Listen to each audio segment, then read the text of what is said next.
The Halloween event for Mortal Kombat 1 is finally here, which means tons of new costume palettes, profile artwork for your banner, and more are yours to claim for free in the next few days. But also, there's crucial information you need to know about this Halloween event, so today let's talk about it. Because another day means more Mortal Kombat 1 news. I'm covering it all the time on this channel, so if you want to stay up to date, then make sure to subscribe and ring that bell so you never miss any future videos. And then after watching, if you enjoyed the video, please leave a like down below, it helps the channel out a ton. And without any further ado, let's begin. First up, these towers are time sensitive. That's right, you only have 24 hours to beat the tower and claim all those awesome rewards, like the profile pictures and banners, and more importantly, the costume palettes. And unfortunately, by the time you watch this video, the smoke tower is already done. It started today at around 11 a.m. my time and is over in 24 hours. So my fingers are crossed that none of you missed the tower. You understood the Halloween event started yesterday and got the smoke color palette if you wanted it. Because these costume palettes do look pretty neat. It's not just a color swap for the outfit, there's also face paint and tattoos, all that awesome stuff. And most importantly, it's free, right? That's the main reason this Halloween event is so cool. You're getting a bunch of new stuff completely for free, which is great news, but once again, the towers only last for 24 hours. And today's tower is Reiko, tomorrow's tower is gonna be Melina, then the next day you have Lee May, and one day after that, to end the Halloween event, you have Johnny Cage. And we know this because our boy Interloco leaked the Halloween event weeks early, so we already knew that this event was happening, and we knew the exact order of the towers as well. And in fact, we even know every single detail about the towers, including who we fight. So yeah, it's all broken down by Interloco. I'll put it on screen if you want to check it out. Next up, let's talk about the towers themselves. Are they difficult? In my experience, no, not at all. My first attempt at the smoke tower was finished in 10 minutes. In fact, under 10 minutes. And I'm no speedrunner. I was playing the game like I normally would and still completed the tower in under 10 minutes. So that should give you a pretty good idea of how easy these towers are. I am by no means an expert,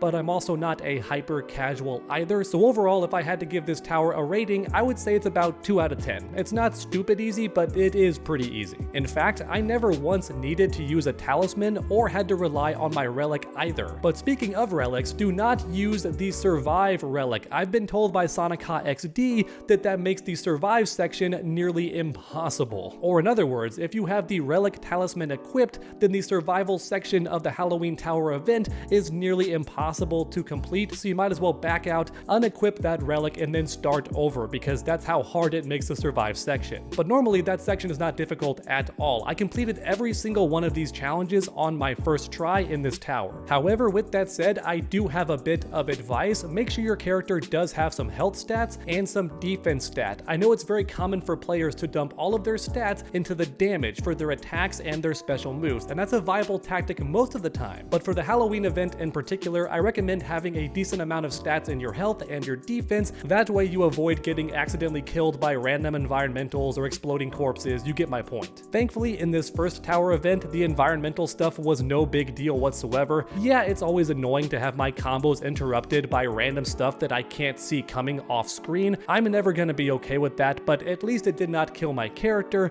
In fact, most of the time, it never even did damage at all. Although later on in the tower, there were exploding corpses or something like that, which did do damage to me. Nothing crazy, maybe like 10%, which might not seem like a big deal, but don't forget, I had a lot of stats put into my defense and health, and those exploding corpses still did some decent damage, and as a result, I'm just saying, make sure you don't dump all your points into attack. Because honestly, most of these enemies went down rather easily. None of them had a crazy amount of bullet sponge to them, not a crazy amount of health, so as a result, I could still defeat them all fairly quickly in under a minute or two. And then Test Your Might was stupid easy. The bar was extremely low, so real quick, let me give you a tip for anyone who might not already know this. The best way to beat Test Your Might is to always pump the meter way higher than you need to, then let it fall down and press right trigger when it falls inside the strike zone. Don't try to balance it right in there and then press right trigger. That's always going to be way more difficult. Instead, pump your bar really high, then let it fall down and press right trigger once it's in that strike zone. For anyone watching who was not already aware of that simple strategy and easy exploit for Test Your Might,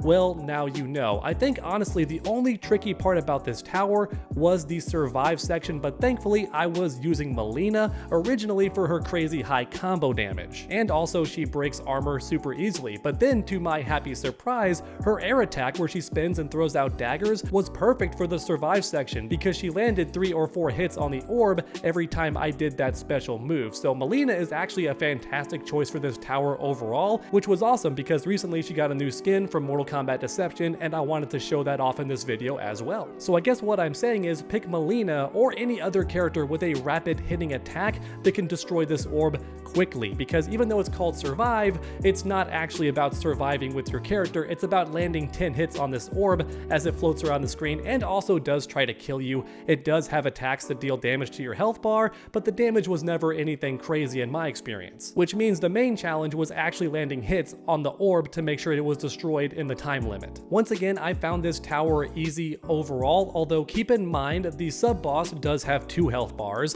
and the final boss has 3 health bars, very similar to Invasion, but even so the boss fights themselves did not feel super cheap and unfair, unlike in past events for the Invasions, right? Some of those bosses were absolutely insane and had me wanting to break my controller and also writing a very mean email to NetherRealm Studios kindly asking for the employee that made those bosses to be fired because I'm convinced they took satisfaction in how angry players were getting. I'm convinced that they don't like the player base and just wanted to torture us, because otherwise why would those bosses be so darn difficult in the past Invasion seasons? That Natara fight especially was ridiculous. Nearly everything she did instant killed you, and she had tons of health, and there were environmental hazards that were ridiculous too. That boss fight I swear was made by somebody that just hates the fans, and I want that employee gone. But okay, I'm gonna simmer down a little bit. My point is the boss fights in this tower are not ridiculous at all, but I'm wondering if that's because it's only day 1.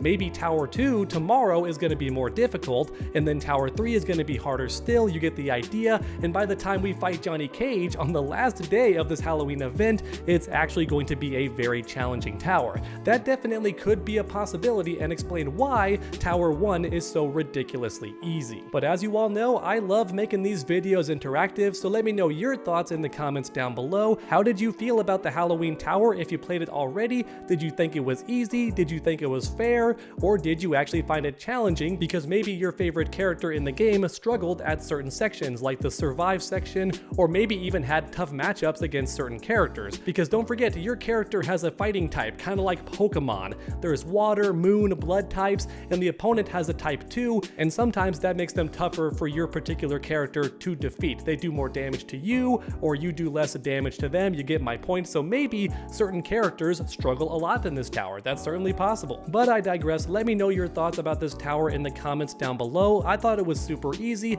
and you get a bunch of rewards for completing it, including the 2 new color palettes for smoke, which I think look really interesting, but also you get new artwork for your profile banner too, so the background and the foreground character. For the foreground, I got a little pumpkin, and then for the background, I got this adorable little ghost background, which looks adorable, and I love it. It's now my new background. It just looks too good with Chibi Noob Saibot. Look at him, he's so darn adorable, and he fits perfectly with this background banner. Real quick before I end this video, I do have a tiny theory. This Halloween event is only for 5 days, which means on the 25th it's gonna be over, which is long before Halloween. I think 6 days too early for this event to end, which has me wondering maybe this event is going to loop. Or in other words, we're gonna get every single one of these towers again. It's gonna repeat. You're gonna have the 5 days to play it initially, but then it's gonna loop and start from Tower 1 all over again, which would mean the entire event ends just in time for Halloween. I definitely do think that's possible,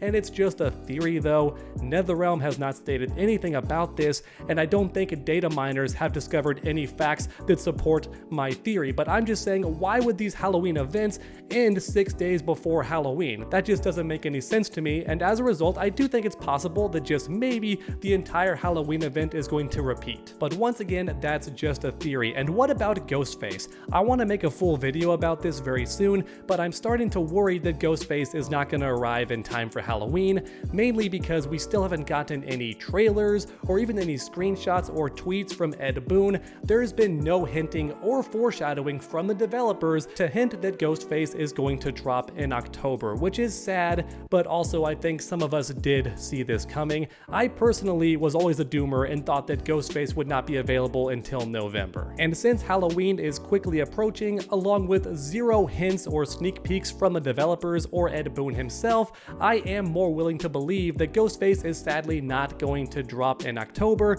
but one last time let me know your thoughts in the comments. Do you think that Ghostface is going to make it in time for this Halloween season, or is he going to be a little bit late and drop during November? Let me know your thoughts down below because, like I say in all my videos, I truly enjoy reading each and every comment, so grab that keyboard and make your voices heard. Another day means more Mortal Kombat 1 news. Thanks for watching everyone, and I hope you enjoyed. If you did, please leave a like down below, it helps the channel out a ton, and then keep that combo going by subscribing and ringing that bell so you never miss any future videos. Make sure to come back next time, and as always, stay underdogs.